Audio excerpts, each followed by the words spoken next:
clearing an area. I've been given the go-ahead.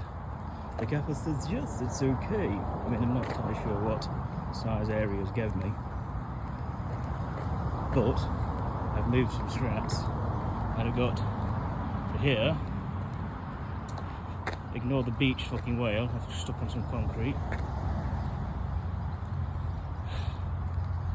For about here-ish. So if I can get that cleared, that could be an half decent little area, couldn't it? Quite a big area actually. Probably, you might actually say no to this big area.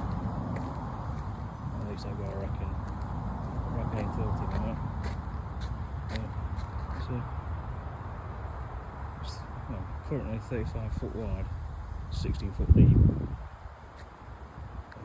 There's plenty of room for either making some sort of trail starting there, I don't know, or to having like a random load of crap everywhere, just making everyone have a go. We shall see.